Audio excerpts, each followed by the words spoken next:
But TikTok, the reason why there was so much of an exodus of creators from IG, Facebook, and other platforms to TikTok is because the organic reach as a currency was gigantic. Started right out the gate, 100K views. Yeah. It's unseen. Yeah. So when they copy Reels, which is basically TikTok, the part that they're missing, the most important part, by the way, is the organic reach.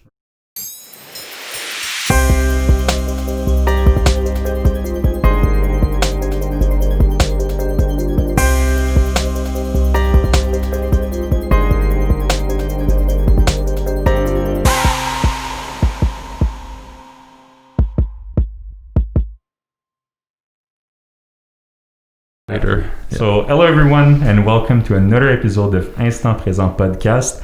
We're here in the studio today with my co-founder Joseph. What's up? And Michael Khieu, who's a big star on the internet, and we're super happy to have him here. It's going to be a super episode. We're going to talk about your strategies online with Instagram, TikTok, your business, and a lot of things. So first of all, man, I will try to get to know you a bit. So are you from Montreal? Yeah, I'm born and raised West Island, Montreal. Okay. Grew up here. Went to high school at Charlemagne in the West Island. Nice. Charlemagne. Okay. And college, University at Concordia, software engineering. Okay. Are you done with school? Not yet. I still have a year. Yeah. Okay. And do you want to go do a master's afterwards? I don't think so. No. I'm not really a school guy to begin with. Right. So I'm kind of just like doing it to try to acquire certain skills to maybe do something related to software as a business. Okay. But no, I'm not a huge classical education type of guy. I like doing self-taught stuff, learning online, whatever. Okay. Did you do your own website for Oni the workshop? We're actually partners. Okay. So the website was done through Shopify. Okay. Had everything set up and then went all out on the marketing, influencer marketing campaigns, one after another. Okay. So you told me that you still go to the gym, right? So you started you still work out. You said 6 days a week? Yeah, 6 days a week at least. Okay. Do you have a trainer? No, I just do it on my own. Okay. Are you looking for a trainer? Yeah, are you looking for a trainer? Not right now. Not right now? Yeah. I mean, I pretty much know inside out everything. Okay. And I'm not particularly ready to go, think of going to the highest level. But yeah. Okay, so it's just a hobby. It's hobby, therapeutic. Therapeutic is very good. Okay. Yeah. I mean, do you do meditation? No. No? Not into that? Okay. I mean, it must be super important to keep in shape while you do online stuff. You're putting yourself out there, so... Yeah, I mean, it's also that's why I tell people that are maybe feeling drifting through life, maybe a little bit depressed or sad or whatever, that don't have a purpose, to find a hobby or something they can work on for the long term, day in, day out. Right. So for me, that extra hobby on the side was the gym. Okay. Day in, day out, you know what it is, nutrition, sleep, everything has to be mitigated. Yeah. Everything recorded down for the workouts. Well, I think when you have a good basement, it's good to build on it. 100%. And it's like, if you're working on something for the long term and you're going in, day out, that kind of pushes you to be as efficient and effective in your work life as well. So because it's discipline at the end of the day. So when you have good discipline, it's going to show in every aspect of your life, I think. Yeah. And it also pushes you, to work your time effectively. Yeah, exactly. I mean, I used to play more video games before, watch a lot more TV shows, anime, whatever. Okay. And I try as much as possible now to just sub all of that out. Right. Because I know that as soon as I give in to my emotions and do one thing, watch one TV show or one episode, then it makes me want to do other things that are emotionally I feel good, but logically doesn't make any sense. Okay. So you want to stay productive as much as you can. As productive as possible. Okay. Because I know especially for the business, if you're going down a certain lateral for business or social media in this case, you're basically competing against the entire planet. Right. If you're not on your game, on point, you're going to lose against a guy who's maybe living in the US or living in Asia or whatever. So you mean that the competition is international, so there's no boundaries? No boundaries at all. Right. So there are 1.1 million right now on TikTok. Yeah. You post daily? Just reached 1 million last month. Nice. Congratulations. Pretty good, thank you. How long did it take to get there? It took me since end of November up to now, posting 3, 4, 5 times a day. That's pretty crazy. Yeah, this is crazy, man. So it was definitely a journey. Okay. But trying to take it to the next level even further. So last November? Yeah, exactly. Okay. So it's been 7, 8 months worth. Yeah. Wow, man. Well, 7 months to get 1 million. That's pretty good. I want to know something, man. How do you describe your style on TikTok? Because it's so like explosive, and you're like pushing information, and it's like super active, man. I love it. It's special. Okay, so for this is the way I approach social media in general. If I see everybody's disrespecting a platform, or if I see everybody's doing a certain thing, in this case, everybody knows it. Even people that are not on TikTok, they all say it. Cringe videos, dance videos, right? TikTok. Yeah. I go the unorthodox approach, complete opposite to what everyone's saying or what you should be doing. Yeah. That way, I could definitely differentiate myself, and I'm a lot more unique on the platform, and I could get a huge advantage, especially in the long term. Okay. So I do educational style videos. Yeah. I try to be as like expressive as possible. It took me a lot of practice to get to that point. Right. Yeah. Trust me, my first videos, so bad. Difficult, right? They're so bad. Are they still on there? Yeah, are they still on there? They're all there. They're all there? So you kept everything. Yeah, I'm not scared. It's just like, you go check it out. No, but it's good because it's a journey, man. At the end of the day, you got to go through the evolution, like the process, because nobody starts anything and is going to be like perfect at the start, you know? So you got to get your brand going. Like I've been on social media for a while. So my ego is pretty much dismantled. If I post something and like people are like, oh, yo, he looks fucking stupid. You don't give a fuck. Or he looks dumb or whatever. I don't even care. Right. Does it hit you sometimes though? Is your mindset like straight and like nothing hits you and there's like a brick wall where no comments? I get affected if I claim something wrong and I haven't like, if I actually said something wrong and then everyone's like, oh no, it's not true and this is the context and whatever. I get it. But you mean like if you didn't fact check anything? If I didn't properly explain a certain subject, or if I didn't include all the variables to be considered, then I'll maybe think of it or make another video to add on top of it. Okay. But besides that, no, I'm not I really want to try as much as possible internally for myself to dismantle that ego and that fear as much as possible. I think that's the gateway to go really far. Do you have any strategy for that? I mean, for people that are going to start like social media, it's something that's very big for, kids right now. How do they deal with that? I think it's a really, really long process. Well, for myself anyway. Like, that's why I said, getting back to the whole training thing. Right. There's a lot of humility that happens in that entire journey from the beginning to the end, or to wherever you are in the gym. You start off, you're pathetic. You're weak, lifting nothing. Everybody laughs at you, skinny as hell. Or you're chubby as hell. It's just true. Yeah. And you're sitting there, you're pushing as hard as possible to your limit. There's nothing else that could band-aid and cover up. Right. It's just you and the weight pushing to the absolute limit. And I think that really, really helped me build a lot of humility for social media. So all of the surface level cover up kind of stuff, I just kind of dismantle as much as possible. And I look at the fundamentals. Right. But also another thing too is like, I have a vision of like where I want to be in the future. Yeah. Like where I see myself, what I'm doing, who I'm surrounded by, and everything up to that point is kind of trivial in my eyes. Yeah, it is subconsciously trivial, obviously important to some degree. Right. And how did you get started in social media? What was the first application that you started on, or how did it come about? I had a friend called Bao. Okay, he's a magician. I've met him, I think, actually. Yeah. Oh yeah, magician Bao. Yes, I did. Yeah. I did. So my buddy Bao was on social media on Instagram for a while. Yeah. And he was getting gigs. Okay. Just like posting up magic tricks and whatever, and people contact him. I'm like, okay, there's something interesting here. I was already interested with the internet as a whole, right? But I was seeing him do that, and I was like, okay, maybe there's a way for me to. I should think about this carefully, right? Yeah. Because there's definitely something here. Then I started a first Instagram account, grew that page to 25K, 30K followers in the fitness niche. Really? Even straight out the gate, by the way. Everybody was saying Instagram, pictures, just visual, right? Nobody's going to read your long form caption. Right. And you proved them wrong? I did kind of unorthodox from the beginning. I posted up, I repurposed content, added a headline, write a huge long form caption of like 200, 300 words to 500 words, whatever, in fitness. Yeah. And then I did that 3 times a day, every single day for like a year. Oh, and I only got I got 30K, which is like good, but it's not like crazy. Yeah. And then I started a second account, meme and transformation fitness account, grew that page to 300,000 followers. The account got deleted for violation of guidelines. To this day, I still have no idea which violation Did you try I committed. To reach out to them? They don't answer. Really? I tried so much. Yeah. Wow, man. These social media platforms, their customer service is basically crap. Either all AI driven or just non-existent. Right. So you get an account deleted. Yeah, there's nowhere to call. Nowhere to call, bro. It's crazy. Like even me right now for TikTok, I'm trying to find a way to get some sort of insider in the company. Right. Yeah. I think that'll be a huge game changer for me. Yeah. So if you have one plug, it's easier, you think?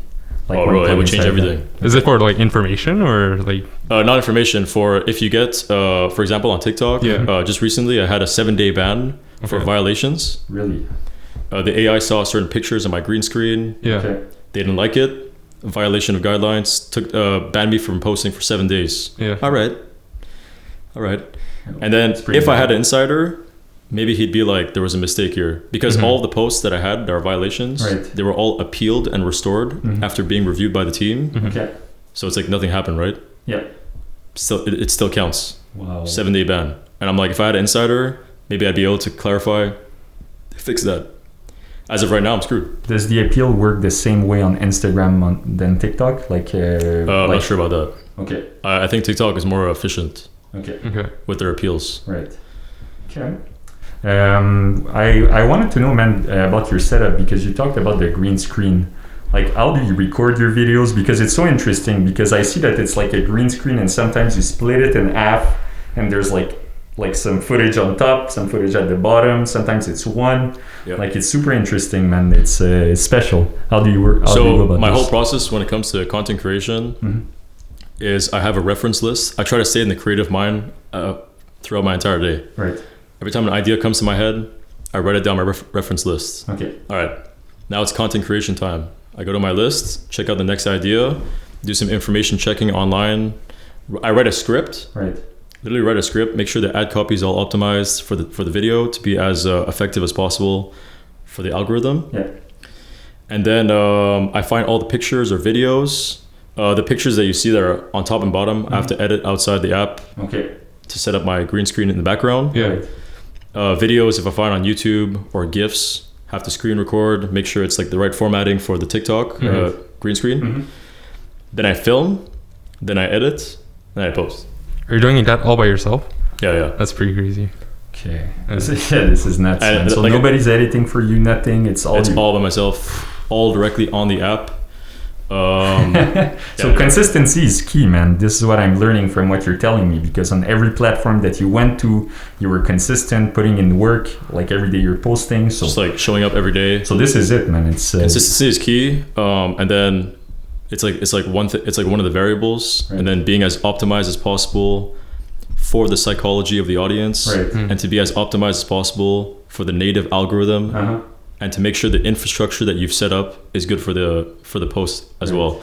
So for example, Instagram and every platform is pretty much similar. When I approach a platform, let's say it's YouTube, Instagram, TikTok. All right, Instagram for a second. There's the content that has a whole freaking part of it that you need to optimize properly to get people to be as responsive, engaging to it. Yeah. Then the infrastructure part would be the hashtags, ladder, 30 hashtags. Make sure that they're proportional in that to optimize that ladder. Geotags, whatever. Then there's the algorithm. So that's just for Instagram. Right. And you have to make sure that entire supply chain is optimized so that you can. Okay. How do you optimize hashtags? So a hashtag, for example, on Instagram, let's say you're an account that has like 500 followers. Yeah. And you use hashtag love. Right. There's no chance you can compete to reach those top posts, like the top section, with the guy that has a million followers. Right. Like he's getting 10,000, 30,000, whatever likes. You're getting like 10. Right. No, this is I never thought of it this way. So what you do is you get you find the first 10 hashtags to be in a lower range of popularity. Right. And then you find 10 more hashtags in a higher range of popularity. So that you're going to start ranking on these hashtags, gets a lot of likes. Then the extra likes that come in are going to boost you up to the next 10 that are stronger, more popular. And then 5 more popular. And then 5 more popular. Okay. Is there something I was like over hashtagging something or? No, there's not. I would just put 28 to 30. 28 to 30 is a good range. There's a lot of mysticism. Yeah. And this is the same thing for everybody that's listening. For social media in general, there's a lot of people that put out theories and mystic it's like the casino. Why do people rub the machine? They think it's going to be better. There's a lot of that stuff happening on social media. Okay. You really, really have to make sure that you find someone who's like concrete, has all the sources laid out, and like you go deep on that guy. And then with the extra knowledge you have, you could listen around and you can navigate more properly with all the information. Or else it's just like so crippling. Yeah. Okay. Because like there's like a lot of people just spamming stuff on the internet, and you never know what's right. And then you have to verify your source. Yeah, but like they say all kinds of stuff like, oh, if you post certain day and this, you post at this time specifically in this day and this, and it's like. So you have to like test everything by yourself to make sure. You test by yourself with the volume, like I said, consistency. Right. So you get a lot of data, and you make sure that you do a lot of research at the same time. Okay.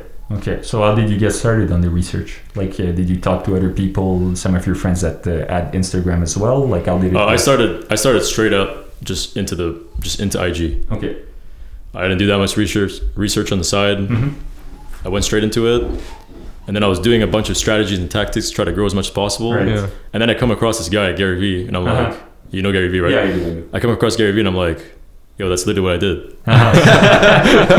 So you're a big fan of him? Yeah. I mean, I used to be a bigger fan before. Okay. But once you pass like all the stuff that he kind of like says over and over again, you're kind of like, all right. Because he's always talking about hard work and like putting in your fair share of time and all of this. Yeah. Like he's. I mean, what I like about him is is specifically for the social media approach, and when he does like interviews with executives, and he's speaking more tactically and like operationally within an organization. That's the stuff I like a lot. Okay, because he has a lot of master classes, right? Like talking, it's with business owners and all of this, right? The more macro mindset stuff. I don't listen to anymore because I kind of like past it, but it's important. The mindset stuff. I wrote a book about Instagram, 100 pages ebook. My first part of the book was almost all mindset. Okay. The second part was tactics and stuff. Right. If I gave you just the tactics and you had zero mindset, you're probably gonna lose in 2 seconds. Right. You're not gonna go anywhere. Okay. And how did you get started in the streetwear business? Actually, I was doing. I had my 300K page. Yeah. And I was doing consultations for social media and e-com. Social media, specifically social media, e-com later, sorry. Right.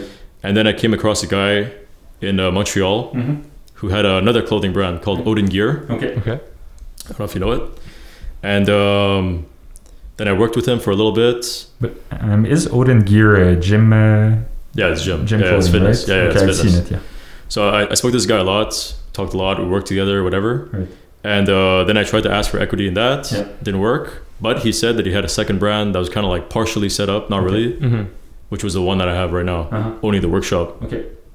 Then I jumped on board, had the whole thing laid out, properly set up. Okay. And how long have you been in that business?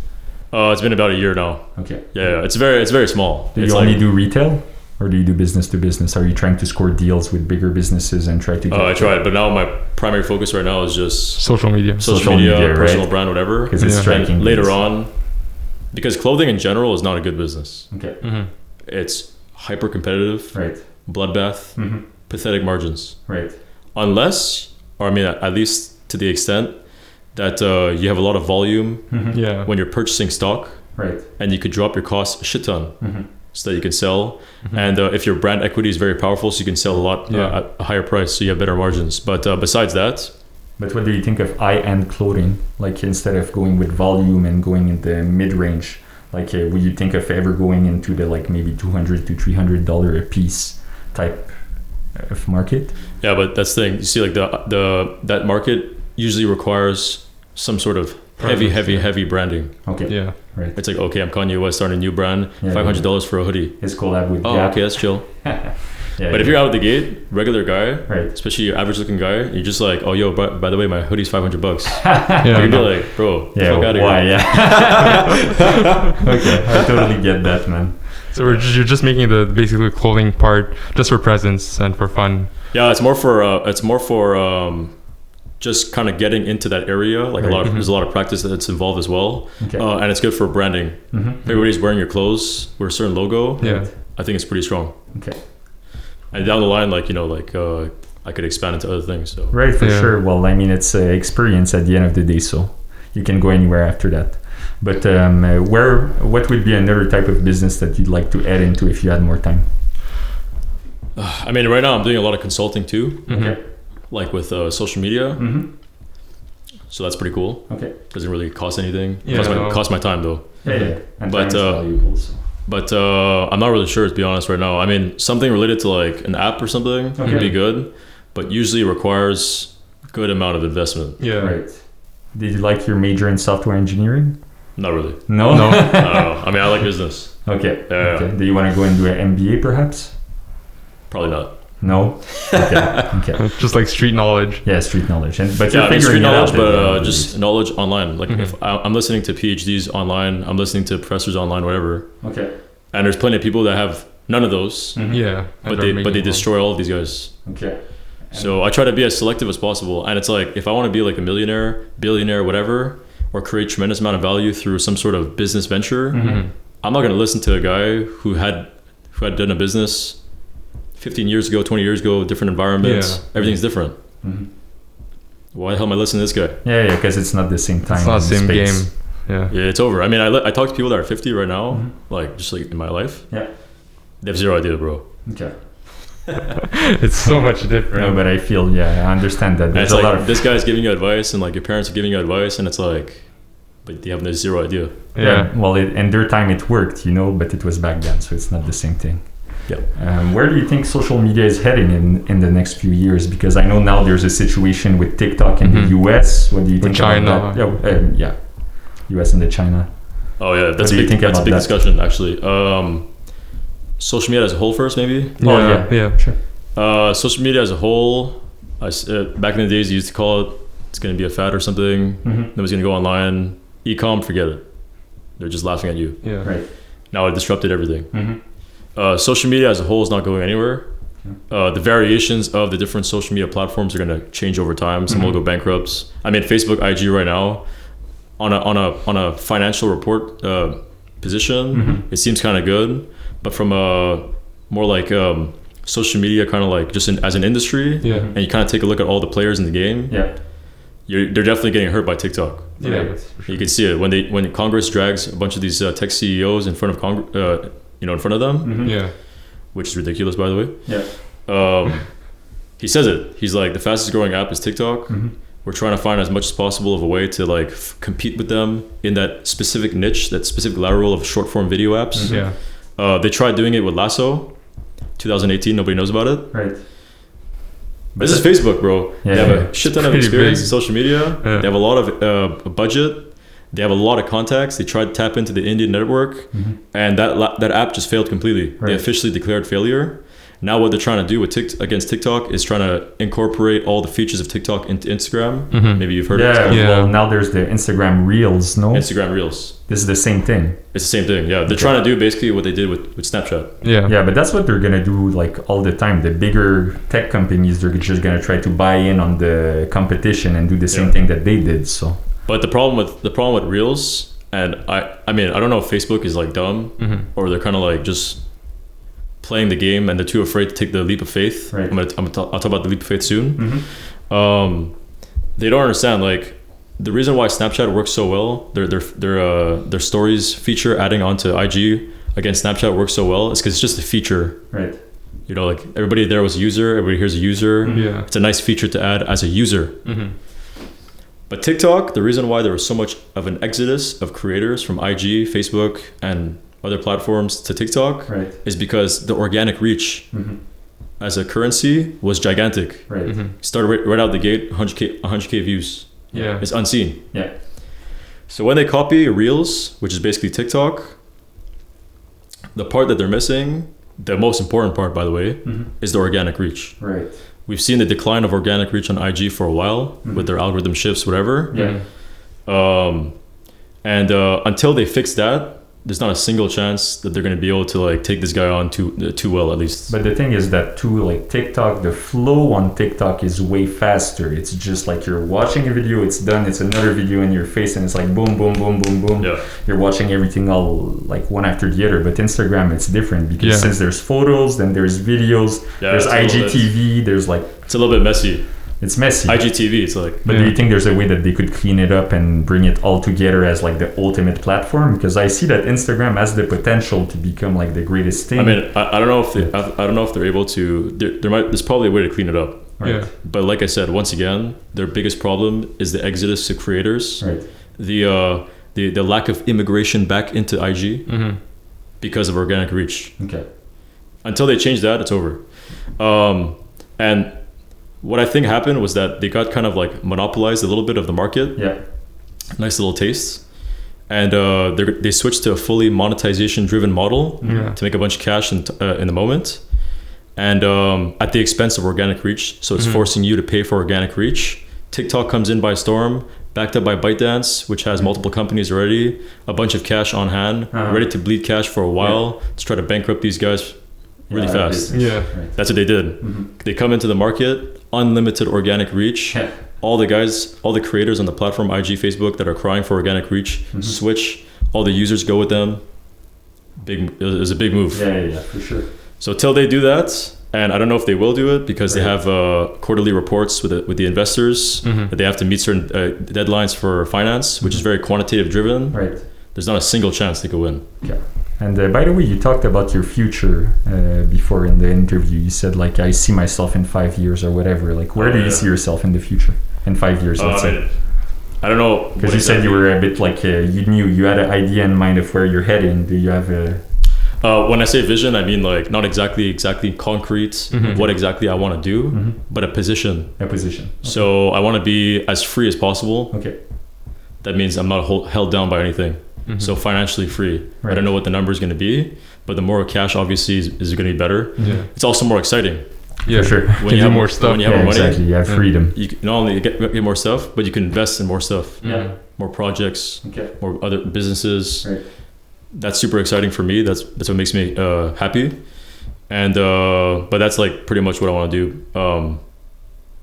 Yeah. Okay. Not be limited by geographic area either. Okay. Do you always want to stay in Montreal? Probably not. Probably not. Where Probably would you not. like to go? I don't know. Not sure. US. Okay. In the US?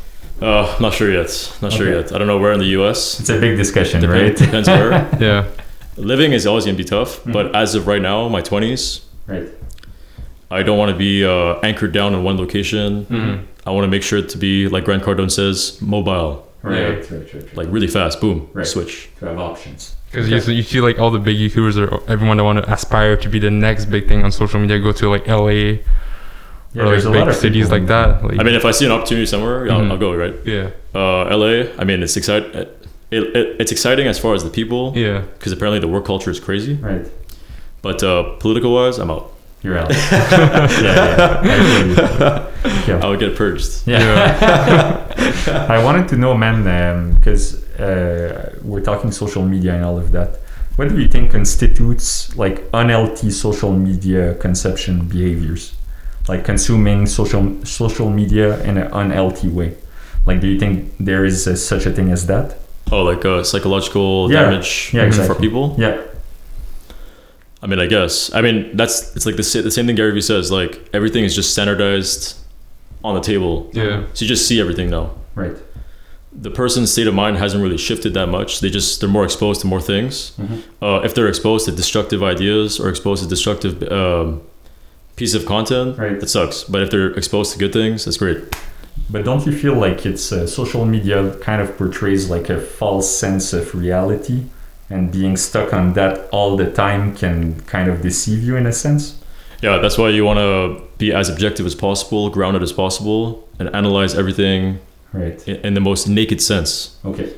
But I mean, people in general, they try to fake as much as possible, especially when they're more insecure. I mean, shit ton of makeup, maybe like have the best types of like colored gowns or whatever, or dressed in a certain way to cover up certain things. So everybody always tries to like cover up stuff, but like Gary Vee says, this is just exposing all of it. The most insecure will be at the forefront, and you're gonna see it. So you think it's important to have critical thinking when you're judging the information that's presented in front of you? Oh, 100%. Right. And just like, especially when you go into like ideology and stuff, you really want to take people's words and things that you see.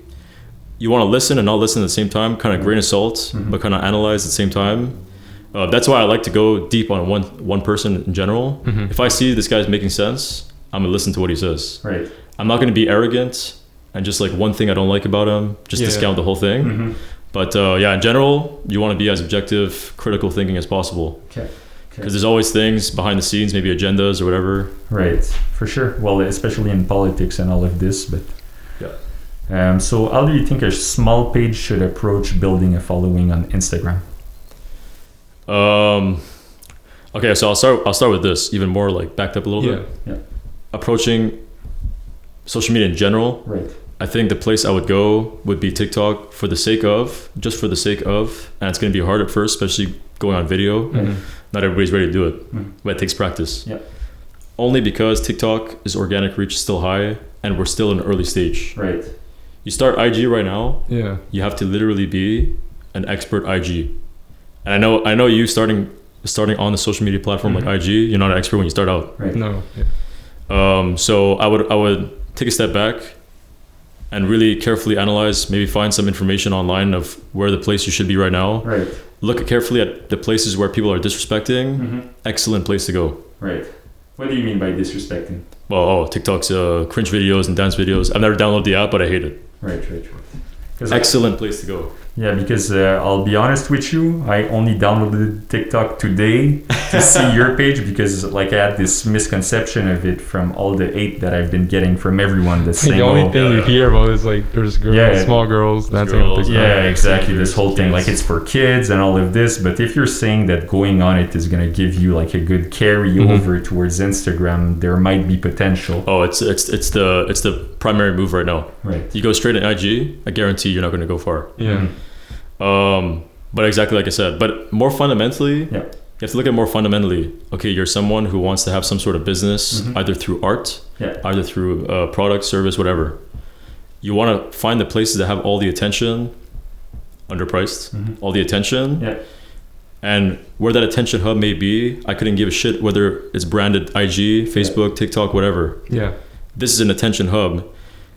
They might start out as a platform in a certain lateral or certain niche or certain types of content. Just go unorthodox. Okay.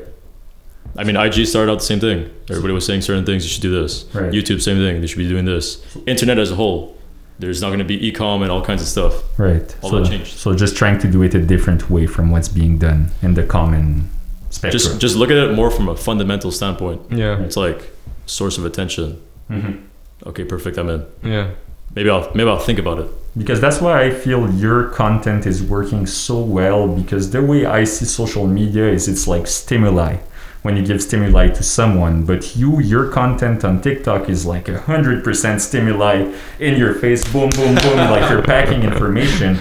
But it's super interesting for people that are on this type of platform where things are just like being thrown at your face, and every time you finish a video, there's another one rolling in, and all of this. Like I feel you really found like the perfect way of doing it in your own sense, because it's like the type of content that you're doing with the historical facts, all of this, like the way you're teaching people is like like I've never seen it before actually. Also, I have some context too, like for example the Chinese version of TikTok, Douyin.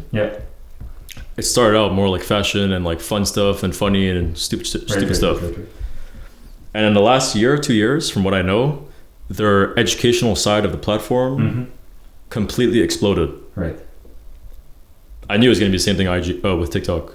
So this is why you made it. So I went straight into it. I'm like, screw, I'm going in. Okay. Do you know? And again, like I said, I dismantled my ego as much as possible. Right. I'm listening to opinions of people that don't even have the app. Yeah. Opinions of people that never did social media, don't understand business development. Couldn't give a crap what they say. Right. Is it a better option to go on TikTok like financially than IG? Financially, like for monetized perspective. I mean, if the organic reach is there, it makes sense. And you could include a link in your bio. Okay. I still remember back 7 months ago. Forget about all the mainstream people, but like people in business, e-com people, dropshipping, whatever. They laughed at TikTok. Right. Why? Because they're like, there's no way to lead generate directly. I'm like, bro. For now. Right, for now. And then next thing you know, there's a link in the bio. Oh, all of a sudden, link in the bio. Cool. Yeah, exactly. And the next thing you know is going to be product tags directly on the video. Yeah, that's crazy. Well, if it comes to that, this is that's GG. the next game. For sure. Yeah. Okay. So you just got to keep like an open mind. Right. And kind of taste. Yeah. I think the key word is taste and dancing. Yeah. It's kind of like, oh, okay. And I think that's part of the leap of faith that we were talking about, like taking a risk on a platform. No, the leap of faith I was referring to was from a position of IG Facebook. Okay. If I'm the management of Facebook IG right now, I'm going full quantitative driven, quarterly reports, financial reports, everything's beautiful. In order for me to start competing with TikTok, I need organic reach. Yeah. Right. That means I have to purposefully lose clients. No, like if let's say I'm Mark Zuckerberg, I'll have to purposefully lose clients. Right. And tell them, look, our organic reach is going back up. I know a bunch of you guys are not going to pay as much ads anymore because you have free organic reach anyway. Right. Billions of dollars lost on purpose to try to compete and level the playing field with TikTok. And for an extended period of time too. Extended period of time, exactly. Yeah. They're going to have to purposefully say, yo, we're going to lose billions right now. Yeah. I'm in. Right. Do you think there's a way to make TikTok better at the moment? Like you said, the direct product tagging on the videos themselves, but do you have any other ideas on how it could be improved? One thing I really don't like right now is that they just removed the sticker sticker option. Okay. So it's not really an improvement. It's just like bring it back. Right. And because the stickers, they added an extra level of kind of like interactiveness, excitement, energy. Okay. I use them a lot. Right. Now they're gone. Okay. Because the primary sticker tab was funneled in by a company called Giphy. Okay. Everybody knows it. Giphy. Right. Yeah. But Giphy is owned by Facebook. Yeah. I think it's on Messenger. I think they just cut it. Okay, I think they just cut it because of that. And that sucked. So I'm like, bro, these guys better find a replacement soon. But right now it sucks. Was the stickers only for commenting? Like you can comment? No, stickers for on video. Okay. So one of the things I would do is I would use indication stickers. Okay. So if there's something in the video that's bad, I take a sticker, search up X, put an X on the video somewhere, or I put an arrow, or I put a flame or explosion or something. So now you're forced to find video footage that's not explicit. Well, now there's no stickers. Yeah. Right. So my videos are basically all now kind of like, they look kind of boring-ish. Or you have to edit yourself before. Yeah, exactly. And I prefer to do everything directly on the app. Right. Because if you upload something from it, like you've edited a video or something elsewhere and you just upload it, throw it on the app. Yeah. Right. It's not that it's bad. It's just that the algorithm looks at that and it's going to go through 10 times, 15 times more checkpoints than if you made it directly on the app where they know it's like safe and whatever. Okay.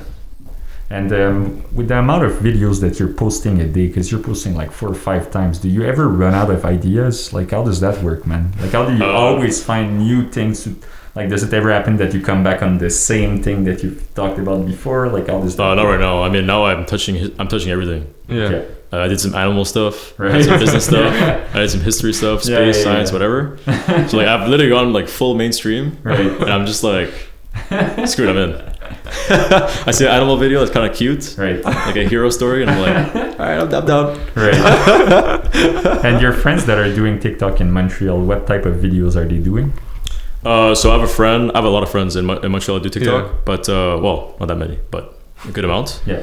I have one guy who does just fitness. Okay. He has 160K. I have one guy who just does history. He's at 170K or something. Just history. That's crazy. That's nice. The guys that are bigger, like my friend Goody, he has 1.1 million, and he does skits. Right. So he doesn't speak in the video, but in some videos he does. But his primary thing is kind of like he acts. Okay. So it's like humor. So he acts a skit or a sad skit. Okay. Right. And then he has like the title of what exactly that person in the video is saying. Like my mom, like for example, mom is like saying whatever. Yeah. And then he writes out what the mom said. Yeah. Okay. And the next scene. Right. The kid responds and whatever. Okay. I get it. That's nice, man. Yeah. So, but yeah, exactly. Fitness, unorthodox. Right. It only started coming out in the last few months. History, unorthodox completely. Yeah. You said fitness content is unorthodox? It's not unorthodox, but it's not something that originally, like 8 months ago, people were like, oh yeah, I'm going to post fitness content on TikTok. Because I feel it's so saturated overall, like fitness content to me in my eyes. Because, you know, like 10 years ago, man, there was nobody posting about fitness online. And it was like this little sub-genre that nobody would get to. Especially bodybuilding, it's like... Yeah, exactly. But then CrossFit came along. And when CrossFit came along, everybody started getting back into fitness. And now it's like the trendy thing. The big thing everybody's posting on social. Yeah. No, I just say it's unorthodox, specifically for for TikTok context. Right. Because like we said before, TikTok, everyone's like, oh yeah, it's just gonna be dance cringe videos. Guy starts doing fitness. It's like, oh, okay, that's pretty cool. So the amount of fitness creators is kind of like limited to an extent. Yeah. So you can do really good. But I want to know, man, how do you find your purpose like in life with the content that you're creating? Because when we started this platform, we wanted to do something to touch Montreal, but to talk about issues that we mattered, like we cared about those issues. But how do you approach this like thing with your own content? Like, do you only make videos on subjects that you care about? Was it entertaining? Right now, my primary purpose and goal, it's more of a phase thing. I'm still in phase 1. Okay. So my primary purpose and goal right now is to get in front of the face of a shit ton of people. Okay. So I'm not trying to go down a niche. I just went full wide. Right. Later down the line, if I have like, let's say 2 million, 3 million, 5 million, whatever, then I could start to be more specific on certain things when I know for a fact that people are going to listen either way, kind of thing. Yeah. Right now, 1 million is good, but it's still too small. So you're not selling like the type of video that you're making. You're selling you as a whole. It's just that my primary objective right now is to build Michael Khieu brand. Yeah. Right. So I don't care about. So just getting in front of people is what it matters to me right now. I'm not trying to be like, oh yeah, I'm just the guy that talks about certain things like history. No. Do you have any philanthropic goals? None in particular. Not in particular. No. Okay. I mean, I think I think business in it of itself is righteous. Right. This whole like social business thing is kind of like meh to me because I start Apple, and then people do voluntary transactions with me. Right. They exchange their cash for a product that's worth more to them. Yeah. Or else they would keep the cash. Yeah. That's already righteous. Yeah. Right. But for those types of stuff, maybe down the line. But as of right now, I'm not thinking of it that much. Okay. Yeah. Well, But for sure. I mean, I like that stuff too. Yeah. Well, I think it's easy to say that you want to do it too, but at the end of the day, you gotta do you gotta walk the walk, talk if you're gonna talk the talk, you have to walk the walk. So I respect the fact that you're saying that it's not something that's on your mind necessarily. And it's like I can't really do humanitarian work right now. Right. Since I don't have anything. Okay. Yeah. Had it not been for COVID, would you have traveled this summer? Probably not. No. Just keep as on soon the as I grind. saw TikTok and I was kind of taking it seriously, I'm not going anywhere. But you could still do videos like on the outside, no? Yeah, but again, I want to be as efficient as possible. Yeah. Right. So I don't want to do like the whole traveling around and then all of a sudden at nighttime, all right, I'm gonna do video. And by the way, I saw like from the second that you got your 1 million follower count, going to 1.1 was pretty quick, man. It took you only like a few weeks, no? Me, it actually took long because I had the ban. Yeah. Oh, so I haven't been posting because it limited you. Yeah, I haven't been posting either. Right. 7 days. Yeah. So it's long, bro. I felt like a prison. Yeah. So this is why if you had known someone from TikTok and they could have removed the ban from you, it would have been way easier. Bro, that's my next objective is just to get an insider. Right. Now you get an insider to an extent when you become verified, because I'm in a group with a bunch of people that are verified. Yeah. But the manager that you get, not responsive, can't do much. It's a little bit pathetic. Right. Oh yeah, hey bro, I'm Julian. I'll take care of you. No, you won't, bro. But do you think that would make this whole TikTok game better if they would put more emphasis on that, on having people overviewing the channels and all the content? Like they would put more money into this. Do you think it would bring the platform up? I mean, I'm not sure to be honest, because I don't really think of it. I haven't really been thinking of it. I don't know what the context is as far as their finances. Right. Because they have limited cash too, right? Yeah. But yeah. I think it would be better, but I don't really know. But I mean, at the end of the day, the platform only goes as far as the content creators go. So if they're not willing to put the emphasis to help the content creators... Well, that's exactly what IG and Facebook, they decided to sack all the content creators. Yeah. Right. They're like, oh yeah, users first. Content creators or whatever. Cut the organic reach. Screw them. Right. The problem is the content creators is a big part of the user experience. Yeah. So you sacked all these guys, you're basically sacking these guys too. Right.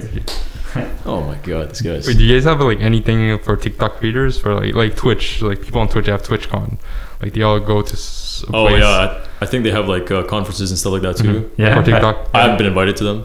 Okay. Because I think I'm too small still. You never went to meetups, like meetups of TikTokers in Montreal or whatever with like bigger names? There's not enough. No. How does it work? With, like, do you think doing collabs at your level, like now that you're at 1 million, if you would do collabs with somebody at 2 million or 3 million, do you think it would bring your reach way up? Probably. I mean, I'm in a group, and I'm the smallest guy in the group. Okay. Everybody in this group, we're like 12, 15 guys, whatever. They're all 2 million, 3 million, 5 million verified. Right. But they're not necessarily in Montreal, like Calgary, United Emirates, and whatever. United States too. Yeah. But if I collab, would be good. But as of right now, the only collab I did, as of now, was with my friend, who's a history guy. What does it take to be verified on TikTok? No clue. No clue? It's just like random? I mean, it's not fully random. Okay. But the amount of followers you have definitely matters. Amount of engagement you have definitely matters. How much time you've been on it too. But there's no like, once you hit 1 million, verified. No. Okay, there's no check mark. There's no check mark. It's just like a guy at TikTok sitting there and he's like, There's like no guideline. There's no guideline. Yeah, exactly. Let's verify this guy. He's kind of good. So this is where the plugs this girl's kind of cute. Right. Yeah. But I mean, there's people that are verified that have 1,000. Really? Because they're verified on IG. Oh, do you think that helps? Oh yeah, 100%. Okay. If you're a YouTuber, almost instant verification. If you have like articles in the mainstream, instant verification. They're a little bit less strict than IG. Yeah. But still pretty strict. Yeah. I mean, I have another friend in Toronto, 1.2 million. He's not verified yet. Right. What got you into podcasting? Because I know you have your own podcast, right? No. When I said podcast, I meant like I was the guest. Podcast. Okay. I thought. Do you have it in mind to ever start one? Maybe. Okay. Yeah, it'd be pretty fun. Okay. I like talking a lot, but no. As of right now, I've been on a few podcasts. You've been in podcast guests. But and I take all of them.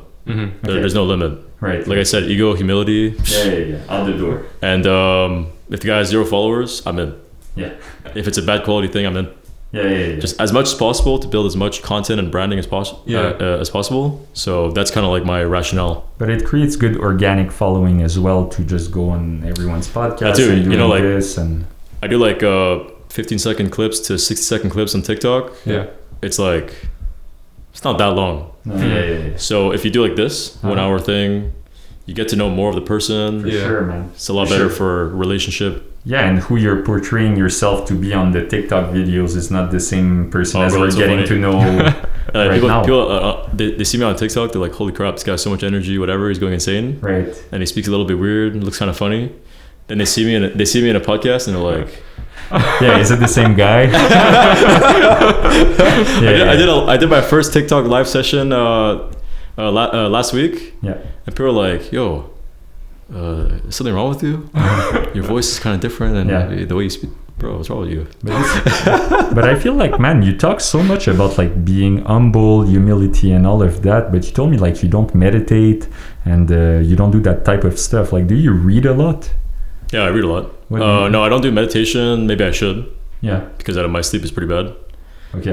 But how much sleep do you get for a day? It's not the amount of sleep. It's my quality of sleep. The quality, absolutely horrific. I'd recommend you ZMA, bro. If you want to take some supplements, bro, ZMA is the... ZMA? Oh, ZMA is the thing. You take it twice, once in the morning, once at night, your sleep is going to go... So and sleep is a big thing. But no, I mean, meditation, I never really got into it. Right.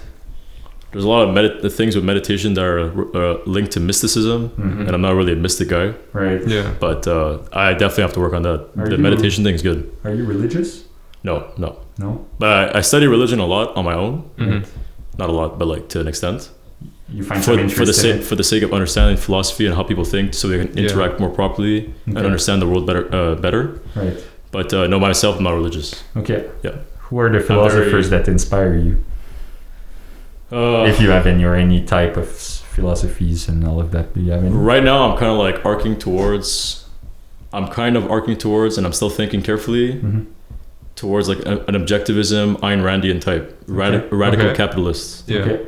Not Republican, more of a founding father type of guy. Could you elaborate on that a bit? So it means like it's super radical. It's like, well, It basically means that like you're as objective as possible. Yeah. A radical capitalist believes there should be no welfare state, no healthcare system, no education. It should be all privatized. Right. Mm-hmm. The only role of government should be for protection, domestic and internationally, military, judicial system, and the defining of rights. Yeah. So basically, you believe in free market. Just like Yeah, pure very, capitalism. very like laissez-faire. Okay. Laissez-faire.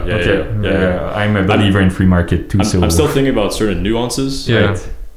But as of right now, that's the thing. Yeah. Yeah, but So it's very ideological. right. It's not pragmatic or centrist at Mhm. all. But that's the thing I'm looking at a lot. So I listen to guys like Yaron Brook, Yeah. Onkar Gate, Salmieri. Okay. I like Jordan Peterson to an extent too. Yeah. Right. For politics, more like surface level stuff, like Yeah. Ben Shapiro, Dinesh D'Souza, whatever. But again, politics is like, I like it to the extent that it's important to learn, Yeah. Mhm. but I don't really care that much. No. No, you shouldn't. I don't think it's good for someone to be that involved in it. It's pretty toxic at some point because once the feelings get involved, people they It's not just that too. It's like, but it's just because it's not as interesting in the sense of like politics is just a surface level. Yeah. right. Behind the politics, it's just a manifestation. Behind the politics, there's ideology, the ideologues, Right. ideology, philosophy, epistemology, morality, whatever, and those push the politics. Mm-hmm. So those, which are the core, are more interesting to me. Right. So as soon as I see a guy, I'm like, okay, I kind of know where he's coming from with his doctrine and things he's gonna say already. Yeah, you can get a sense, a grip of the person big that you're sense, talking big to. sense. Like right away, I can almost tell. Yeah, but it's not always good to put people in those categories too, because sometimes people can upset those standards that you put upon them. So. That's why I said earlier, the last thing you want to engage in is intellectual arrogance. Mhm. Right. So just because there's one thing about Jordan Peterson I disagree with, Right. I'm not gonna shut him down completely. No, exactly. No. I listen to certain Gary Vee.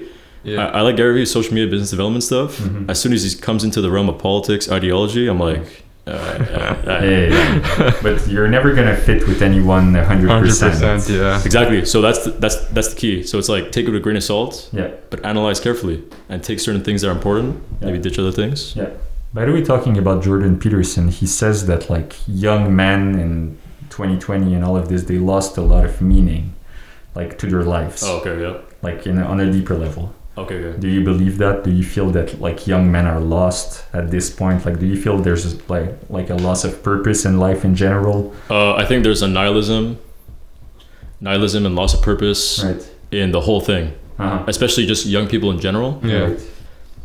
because they're consistently being taught and told Mm-hmm. victim, whatever. Yeah. The world is collapsing, overpopulation, Yeah. everything's blowing up on the planet, Right. bombs everywhere, famine everywhere, Yeah. Climate change. climate change, Yeah. whatever the next thing they come up with, a systemic racism, whatever.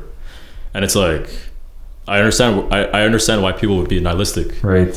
But I'll tell you something, man. I feel like one of the reasons why I started this whole thing too is like the media in general, they don't have a lot of accountability for the things that they say to the people. Like there's so much stuff that's being thrown out there. Like, you know, when Trump started with the fake news thing and he started calling out the things. I really dislike that a lot. Yeah. Yeah, no, but I don't like dishonesty in the media and the fact that there's no repercussions done to those people, because, you know, like back in the days when people would buy like a journal or something, you'd have a subscription, so you'd subscribe to the whole ideology of the journal and the way that it's made. But now you're selling articles, so you're selling this one thing, so it's like a huge clickbait where you're trying to get those people to click on your content to end up like buying it and all of this. And I think it's gone a bit too far. You know? That's why media is getting a little bit disrupted by social media. Mhm. Yeah.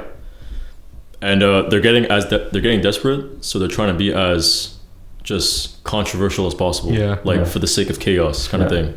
But this is why I was talking about purpose earlier in the discussion, because I feel like each and every one of us, we have this power to change things in our own way. You know, like I might have just this little amount of followers or whatever, but if I can change the mind of one person that's listening and make him have a good day or whatever with all of this massive information that's so terrible, like to me, this is a win, you know? Yeah, exactly. As long as you can reach a few people at least. Right. But the purpose thing is definitely a big thing, especially with the automation thing too. Yeah. like everyone's like, oh my god, software is gonna take my job. Oh my god, it's the end of the world. Well, if you believe in free market, it's not the case technically, because like the jobs are just gonna get rearranged into another direction. Like, exactly. Because it's jobs we've never heard of.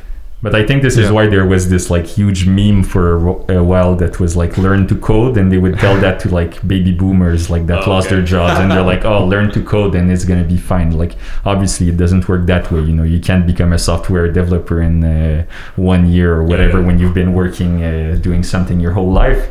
But exactly, I mean, the world's changed super fast. Yeah. But I feel like this is why nowadays there's so many people involved in being educated in STEM fields like science, technologies, engineering, mathematics. So I think this is where it's being headed now, because the more liberal jobs and traditional like medicine, being a lawyer and all of this, it's like saturated now.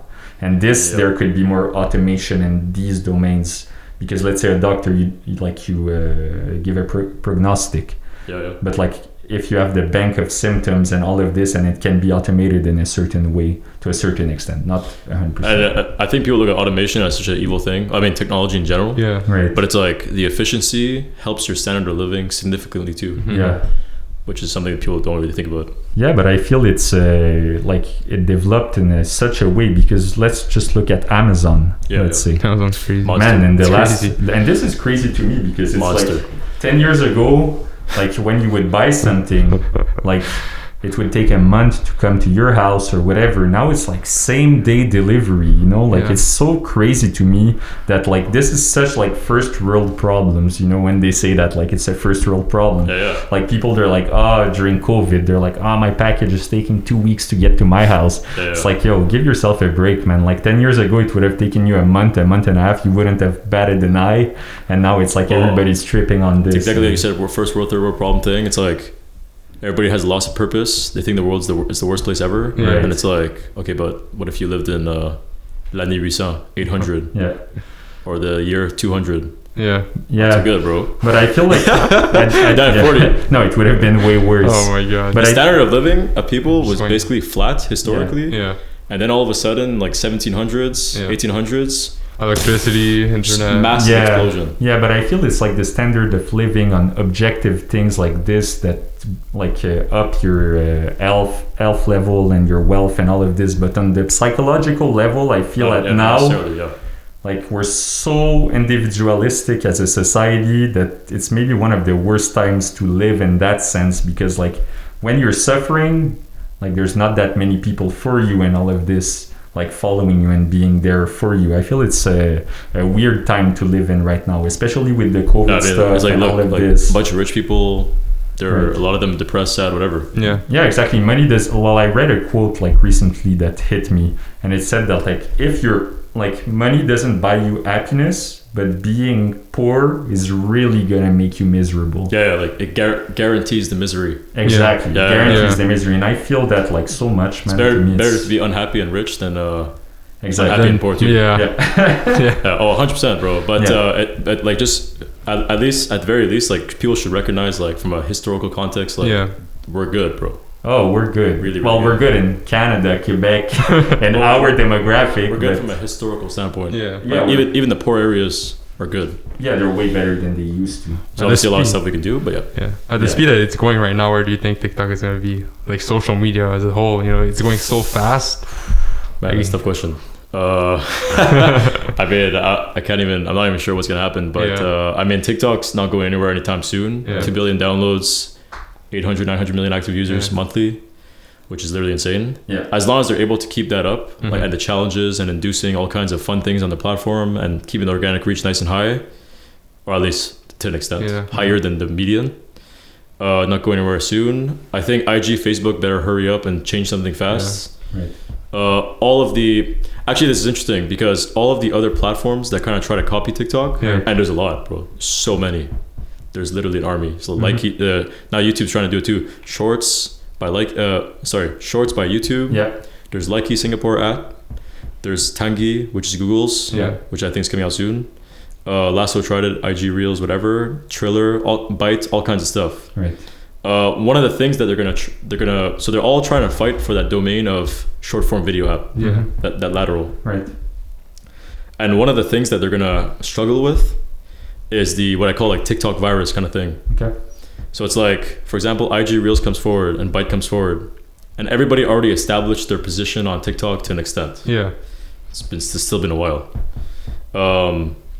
What happens, the TikTok virus, what I'm referring to is like, let's say Byte comes forward, all the creators start seeing a little bit of stuff happening on Byte or happening on Triller. Right. So what do they do? They take their TikTok, they just throw it onto Byte, Triller. Right. And the entire app just gets completely eclipsed by TikToks, basically becoming TikTok. Right.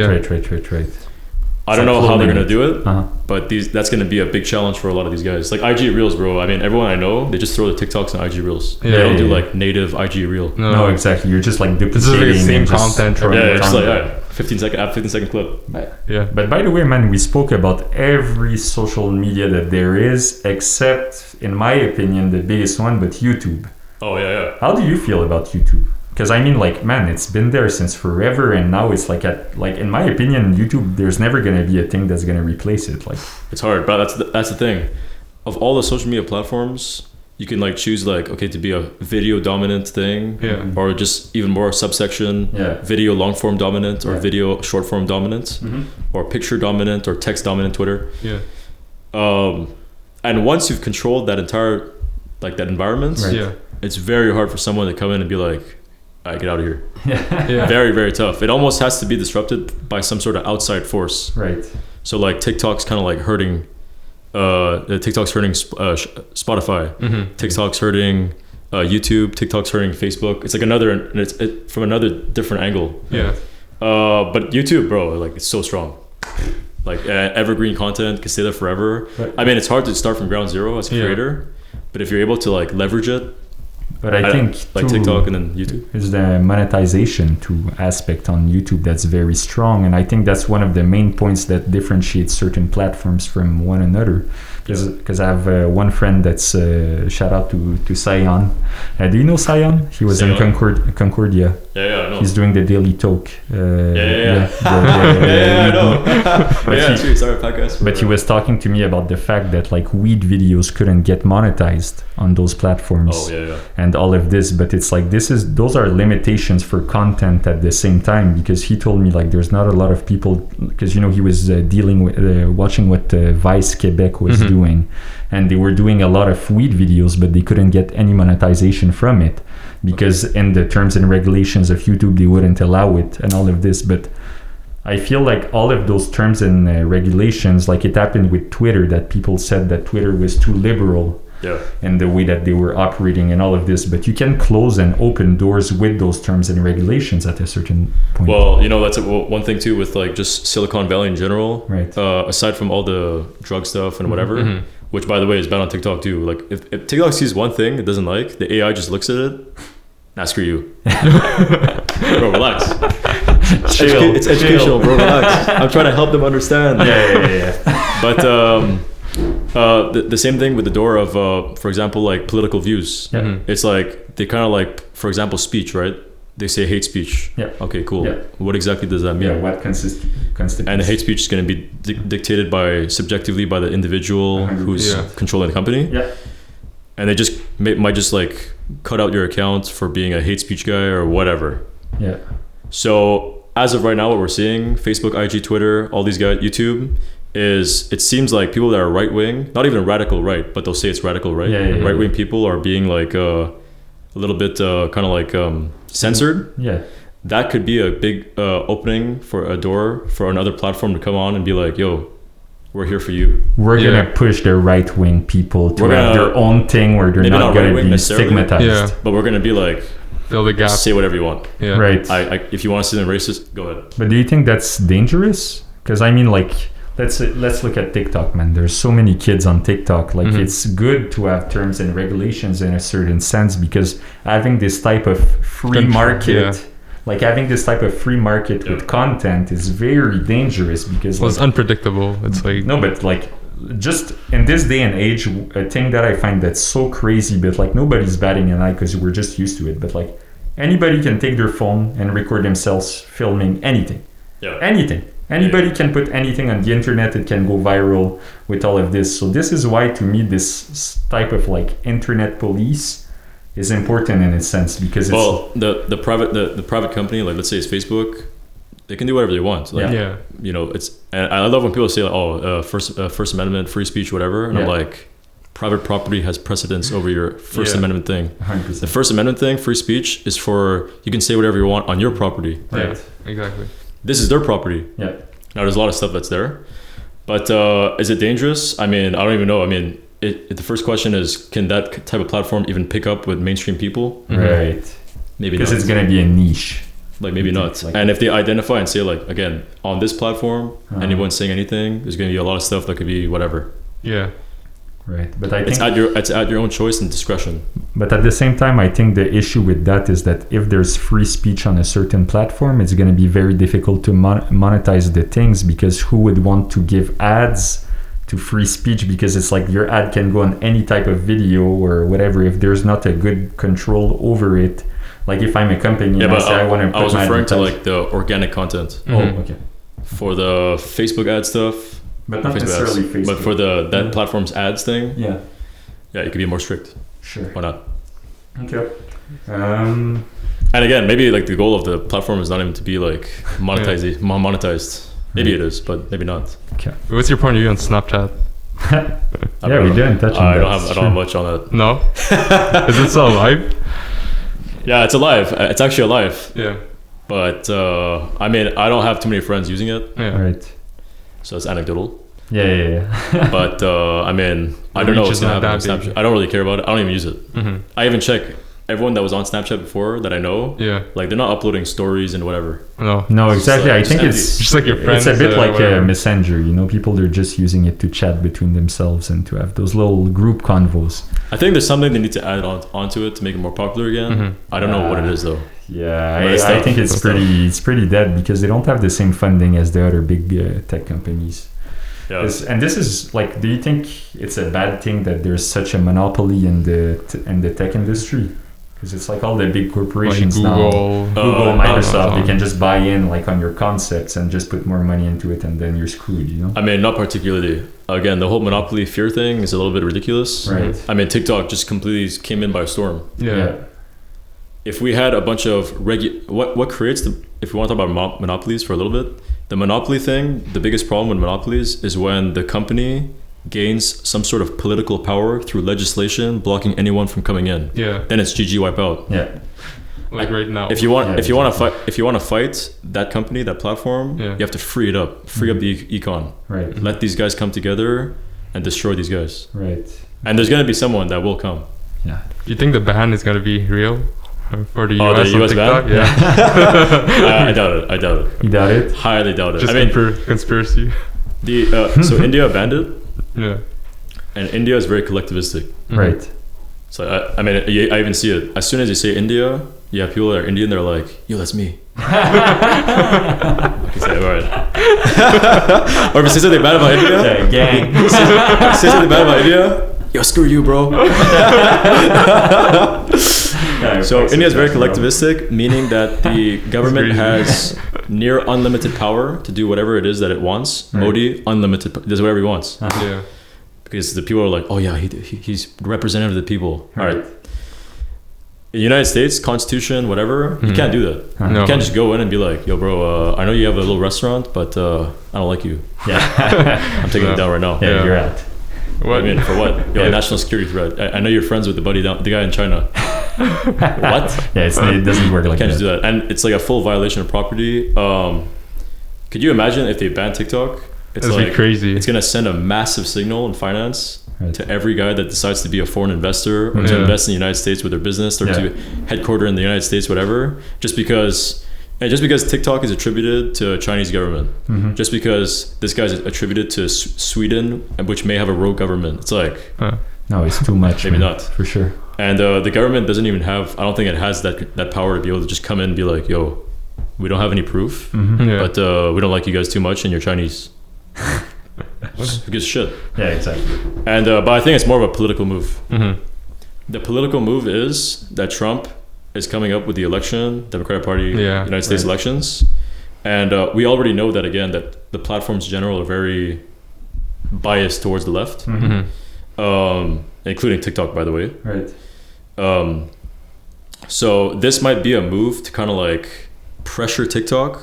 So while it's getting pressured, it's not doing this whole censorship thing and trying to sway people to whatever vote. Number one.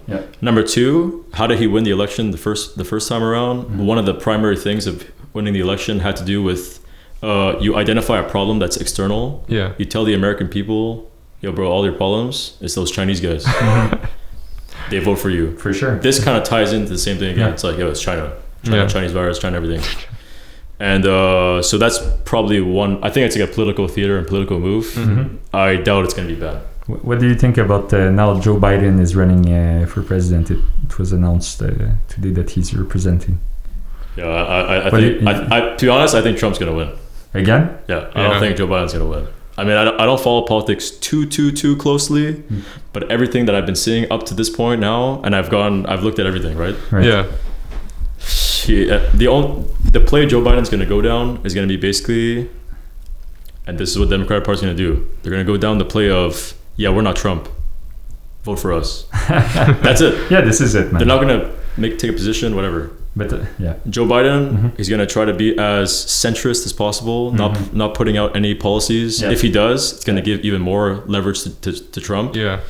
And he's going to try to be as aware as possible, which I don't even know if he's even able to be as a president of the United States. You have to be like on point all the time. Sharp, bro. Everybody's freaking shitting on you. Literally no sleep. It's crazy. Yeah. So I don't even know if he's able to do that. But as of right now, I think Trump's going to win. Right, but I feel like Joe Biden, this might be conspiracies, but I heard that he has like pretty bad dementia at this point. That's what I'm referring to. That's what you're talking I think about. Joe Biden's going to be a centrist, so he's not going to make any claims boldly. Like a people pleaser. Exactly. Type of deal. And he's going to be trying as hard as possible just to be able to sit there and answer questions. Represent without the looking people. stupid. Without looking stupid. Yeah. It's like you said, dementia. It's like right now he's getting questions that are very soft, not even hard questions. And he's kind of having a hard time to be like... Yeah, he could get exposed, bro. Like, what happens when he's standing in front of a crowd of like 1,000 people, whatever, and he's speaking with another guy down there, debating him. He's gonna be hard. It's gonna be hard, bro. Like now he's chilling in his basement speaking, and it's like... It's hard already. Do you think there's gonna be a second wave of COVID? I mean, I don't even know. You don't know? I don't even know what second wave even means, but I think COVID's a bit very politicized. Yeah. Right. Holy crap. Yeah, they politicized that thing hard. Right. Well, I think lockdown, when it first happened, was a thing of national health security, but coming out of lockdown is a political thing. I think the whole thing was kind of the thing. Well, I mean, at first it was a real threat, in my opinion, because I feel... when I said at the beginning, I meant the approach. Okay. Approach, pull the plug, end of story. Right. Pull the plug. What do you mean? Yeah. But I mean, at the same time, the US hasn't been as drastic as they should have. What they should have done, because that's the thing, they can't. It's not an authoritarian regime. We're not, it's like, that's why I was telling my mom yesterday. That's why I laugh. And it's a little bit related. It's actually important. It's like, people are comparing countries solely based on one variable, which is the coronavirus. Right. And I'm like... It's true, bro. We don't run the country solely on coronavirus cases. I mean, I could North Korea freaking shoot all of you guys that have coronavirus. End of story. No cases. Are you gonna be happy? Probably. No, but it's the statistics there. They don't say everything, you know, because it's about how many people are being tested. How many people are being tested? This is a big thing too. The most rational approach to this whole thing would have been isolate the most vulnerable. Yeah. Stay home. Isolate. Parents, don't come talk to your kid. Literally. Yeah. Don't visit your parents. Let them stay in their thing. Yeah. Test a shit ton so we get as much data as possible. Yeah. And that would be the most efficient. But now it's just like pull everything out. Yeah, but at the same time, man, it depends on the demographic that's being hit, because here in Quebec, it's like, okay, we don't have that many cases. Well, it's just Montreal that's been hit. Yeah, but the thing is too, like, you don't have that many cases. Yeah. 80% of the cases are in CHSLD and with the elderly people. So it's it's bad statistics. Yeah. You know, like, even if it's not a lot of people, if everybody that's being hit are the vulnerable people, like, you're not doing good at all. You know? Well, but it's also like I said earlier, it's like, really, it's like, to what degree does something become a threat? Right. To just be like, all the values of the West, throw it out the window. All property rights, violate all of them. individual rights, violate all of them. Mm-hmm. What the hell? Yeah, that's just. And if you set a precedent with this afterwards, then it can become problematic, you know, because this is why there were conspiracies of people saying that like the reason why they're holding us up is to control us in a sense. But it's it's not entirely true, but at the same time it gauges how far they can go. Oh yeah. That's a signal. It's like, okay, our population is they're just gonna submit. Exactly. Yeah. So we can do anything we want. By the way, that's the playbook. As soon as another virus comes, and we don't really know what it is, ooh, virus, scary. Shut down, pull the plug. Yeah. So for everybody in business, you better find a way to make yourself to be as adaptable to that type of environment as possible. Yeah.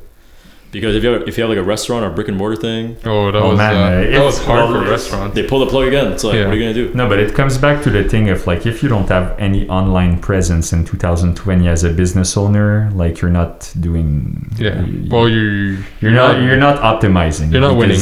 You're not winning because this is the whole thing. Next thing you know, we have like a virus coming from Russia, or a virus coming from Vietnam, and it's like, Vietnamese virus. Yeah. Who gives a shit, bro? 1 month out, no business, no whatever. But my God, it's insane. Yeah. And it's like, again, like I said, it's like we can go full authoritarian for the sake of the coronavirus and the most vulnerable, whatever that even means. Nobody defines it. And then it's like, what are the side effects that happen? Oh, shut up! Don't listen. Don't talk about that. Mm-hmm. Don't talk about that. What about econ? What about mental health of people? What about all kinds of violation of values that we're supposed to be about? Yeah. I don't care about that.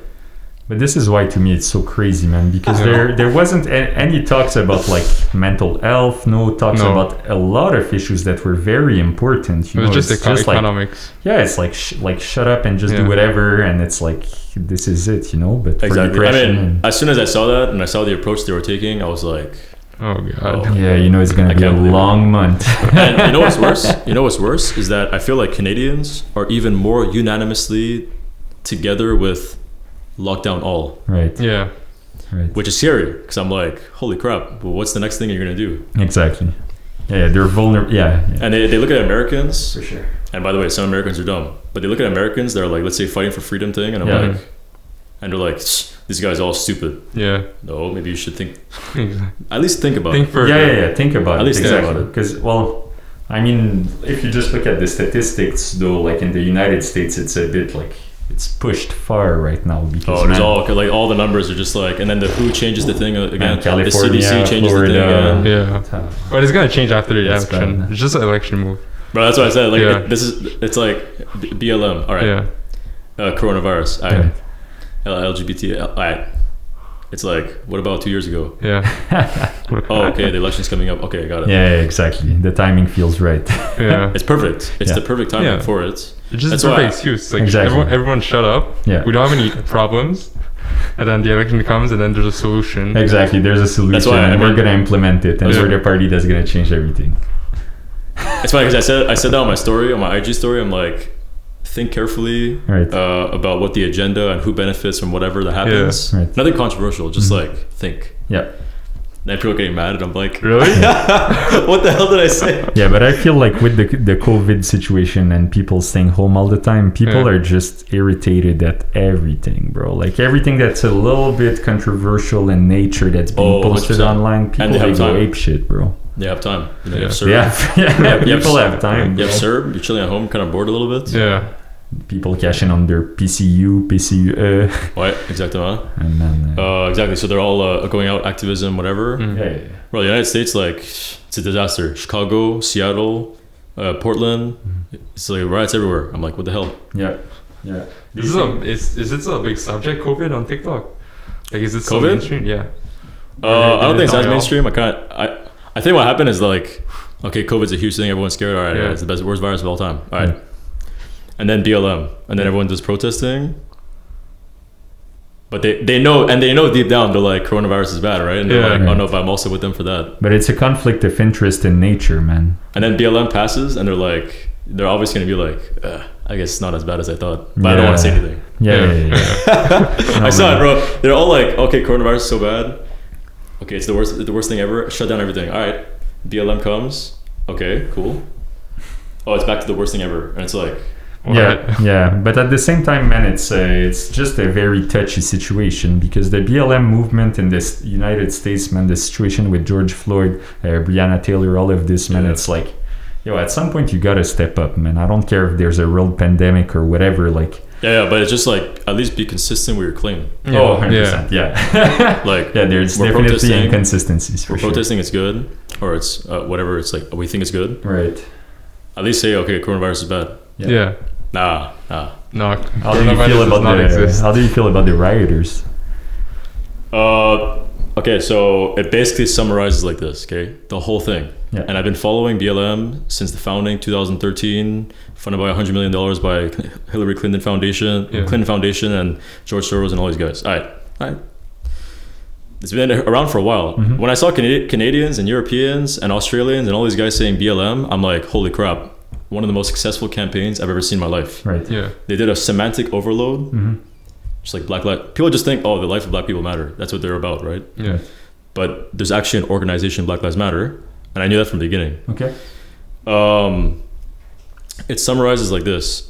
Every movement that you see, neo-feminism, LGBTQ, and people are going to be mad about this too. Yeah. BLM, coronavirus, radical environmentalists, whatever. When you look at the solutions that they provide to all these issues that they're referring to, all comes down to the same thing. Wealth redistribution from people that have to people that don't have. Right. Oppressor to oppressed, Marxist. And nationalization of a bunch of stuff. Right. Mm-hmm. So all of these are the fronts. Mm-hmm. These at the fundamental, it always comes back to the same thing. Marxism, socialism, whatever. Mm-hmm. So as soon as I see someone, I have empathy for what they're saying, like Black Lives Matter or whatever. Right. All right, cool. But I know deep down what the real agenda is. So I'm I'm scared. But I feel like wealth redistribution, man, to come back on the subject of free market, because we were talking about this earlier. Oh, okay, yeah. Man, it's a bit like when I'm seeing the situation with Jeff Bezos. Like on the corporate level, to me, it's all right if a company like is dealing with free market laws and they're just like upping the production overall in the society. But when it's personal wealth, like nobody in their right mind like should allow someone to have that much money on a personal level. Like in my opinion, like because I was talking about this with one of my friends, and we said like there should be a cap of personal wealth after $1 billion. Yeah, that's because it's like $1 billion, bro. You can do whatever you want. A lot of people are saying that, but how do you feel about that? Completely reject it. Okay, they should have unlimited cap. Why? First of all, you ask yourselves, how did they make the cash to begin with? Mm-hmm. Oh, okay. They started a company, put in $5 million, $10 million in venture capital, all kinds of guys to find a massive solution, by the way. Yeah. A massive solution to a huge problem. Yeah. And then people engage in voluntary transactions. All right. And then they make a byproduct of all the value they created. So they created $10 trillion of value for people. Right. They got a byproduct out of the equity in the shares. Right. Mm-hmm. That's excellent. You should be allowed to take whatever you want. So it's completely righteous. It's completely moral. Mm-hmm. I know a lot of people don't like it because it's against the moral code. You think it's completely moral? Completely moral. Okay. But I mean, my moral standard is not the same as the generic moral standard. Right. The mainstream moral standard for the last millennials was the moral standard of altruism. So the religious have it, the socialists have it. Yeah. It's to suffer for the other. Mm-hmm. My brother's keeper. Yeah. My life belongs to the other. Yeah. The moral standard I believe in is my life belongs to me. Yeah. So it's more individualistic. Right. So a capitalist and a free market guy, they see this, they're righteous, keep all the cash you've earned. Yeah. Okay. The Marxists and the socialists and the radical religious will see that as evil because it's against the moral code. Right. Yeah, but I understand your position truly. It's just that I feel like it's like I understand. This is like, by the way, I don't want to cut you off, but this is like, we could go on 5 hours about this. Yeah, just about this. I know. This is like a crazy subject. Yeah, free market is a hell of a subject for sure. Wait, I want to go back to what if TikTok did not exist or it was banned? Yeah. What would happen, in your opinion? Well, first of all, it's banned in the US. I would probably lose 16% of my followers. Mm-hmm. Okay. By the 16? 16. It's not that bad. Yeah, it's not too bad. Yeah. But I'm Canadian. Yeah. But it definitely be a huge blow to the platform. Mm-hmm. But what's the problem with the States is this too, okay? And we see this with every issue. Yeah. Is the States is kind of like we look up to it. Yeah. Every country, they just go like, what is the States doing? Oh, okay, they're banning TikTok. Maybe you should ban it too, probably. Yeah. So then Japan follows, and then Australia follows, and all these guys follow. Oh, maybe we should ban their evil Chinese CCP. It's like the symbol. So when you see the U.S. government doing certain things or something happening in the U.S., it's like what I'm scared of is not just the U.S., but it's like the shock effect that happens. Yeah. If it gets banned, well, that sucks. But I doubt it's. First of all, I'm super convinced it's not gonna happen. Yeah. Right. Not because I like TikTok, but just I also like the TikTok. But not gonna happen. And if it does happen, then I'm gonna have to. I think everybody's gonna go back to IG. I'm gonna have to adapt. Yeah. Oh no, I'm still gonna be on TikTok. Yeah. Okay, but I'll be targeting Europeans, Asians. Had TikTok not been there in the first place, where do you think you would have been as a content creator? I would still be on IG, but I'll also be looking around for other platforms. Yeah. Right. Because I think you'd be sick on YouTube, man. I was scared of TikTok, bro. I was like, video. Okay, so I was always the type of guy that kind of stays behind the scenes, push other people's content forward. Right. Yeah. I don't like being the influencer or the guy speaking or whatever. Then I'm like, you know what? Screw it. I'm going in. Video. I know that you could refilm the thing, so it's very fun. And it was a good experience for me to develop the public speaking skills, being on camera, a good challenge. So I like the challenge. But YouTube in the future for sure, bro. For long form stuff, guaranteed. And which format do you think you would be filming videos? Like more compilations? Like or for the videos I would do, I think I'd probably just do like me in front of a camera, literally. Right. Yeah. Like vlog style. No vlog style, just like literally sitting down. 5-second segments. Yeah. Oh, you still do short videos. Super raw. 5 minutes. or I would do like some video podcast formatting. Right. Like this is perfect. Yeah, this is perfect. You have a 1 hour, 2 hour segment, and you could break it up in segments. But I post feel on IG, add a title. But what's interesting with this format too is like you bring in people that you find that are interesting. Yeah. So we decided to bring you over because we thought, man, like you're a sick dude and it's we can have a super good discussion. Yeah. You know, but this is a type of format in the content creation world that is a bit unique in a sense, because when you're playing by yourself, it's different than playing with other parties and involving people in the content creation that you're doing. Yeah, and people like to talk about themselves. Yeah, obviously. So you guys look for people, you find like an executive that has no social media presence maybe. Yeah. Mm-hmm. Then you ask him, hey bro, you want to do a podcast with me please? Yeah, sure bro. Yeah. And then next thing you know, but the crazy part about the whole podcast thing is like you have me, and then you could use me as leverage to get another guy. It's like, yo bro, we just did a podcast with a guy, 1 million followers, and we'd be excited to have you who has 500k, 2 million, whatever. And then he goes, okay, so the guy with 1 million trusted you? I trust you too. Okay. But I'll tell you, this was the difficulty for us to start launching this first season, because although we had bought this crazy setup and this whole thing, it's like people, like that 4K smoothness. Exactly. But man, so like although we had bought this whole thing, like when I'm reaching out to people and all of this, they're like, yo, like if I'm a big name and all of this, like I'm taking a risk here. And I understood what they were saying. Like it's a risk to come on a platform with people because like I feel we're trustable people when you know us in real life, but there's a lot of people that are ill-intentioned and that 100%. Want to fuck you over for fame or to get like a viral segment, especially when you're in the public eye. Journalists. So I think this was one of the boundaries that was very difficult for us to cross. And like as we're going on with the podcast, I want to tell you too, thank you so much for coming. Oh yeah, no, it's my pleasure. It's super cool, man. Super cool to have you on. And but it's nice because you guys could do a podcast, then you could edit after, and you guys being whatever. Yeah, exactly. No, for sure. So, because I think we're coming to near the end of the podcast, because we're gonna let you go train and make these gains. There you go. Before we leave, man, who are your biggest inspirations at the moment in your life? Man, it's a big question, huh? I really look at a lot of people. Yeah. But I think my biggest inspiration right now, because I've kind of gone out a little bit of the technical day-to-day kind of stuff and gone more into philosophy, whatever. Yeah. Which, by the way, helped me understand the world super well and gave me like a really, really strong backbone. a lot less fear now. Yeah. I listened to a guy called Yaron Brook. Yeah. This guy's a beast. I don't even know what to say. Like I try hard to be like, yo, your point about this is not good and this thing's not good. I don't believe in this philosophy, whatever. I still can't find the problem. Right. So Yaron Brook, but I listened to a bunch of guys.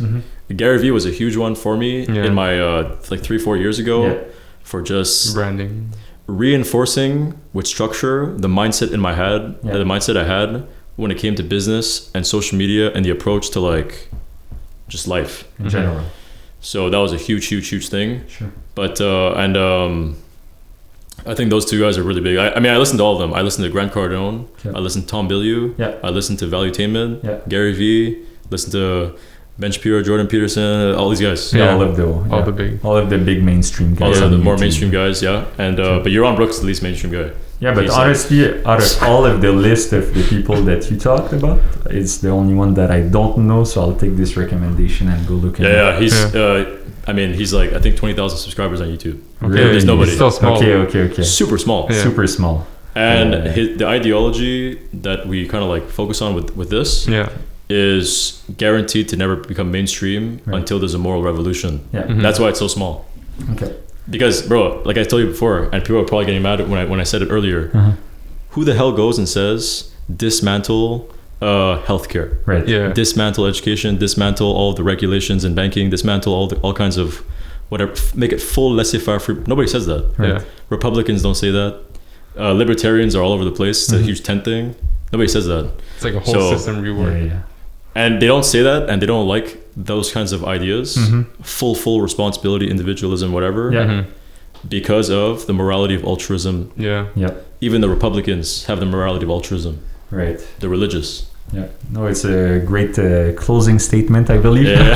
So, once again, man, because we're at the end. I want to thank you so much for taking the time today to come with us, man. It's super cool. And I hope that we can invite you again too in the future. For sure. So it's super nice. No, it's been super exciting, a lot of value, I hope, for a lot of people. And but bro, I thank you guys a lot. Super appreciated. But do you have any closing statements for the people watching? And also share your social media. Share your social media. I guess my closing statements would be a little bit more macro maybe.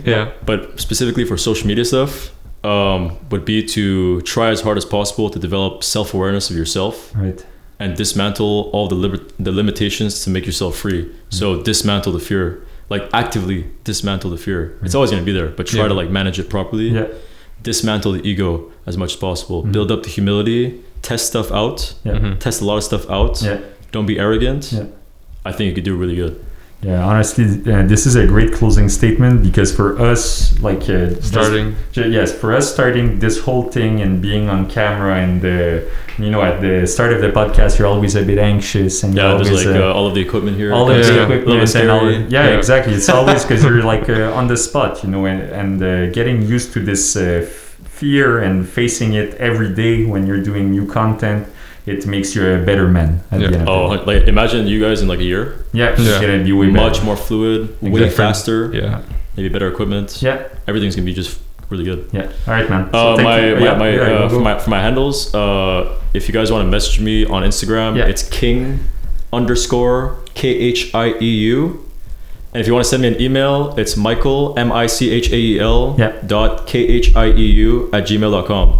So we'll put all the links in the description down below. So give a like, subscribe if you like the content. We're going to be doing a lot of videos like this with people from Montreal and showing you all the best content that we can push forward to you guys. So thanks everyone for the people that have been listening, and thanks to Michael once again. So there you go. Thanks, bro.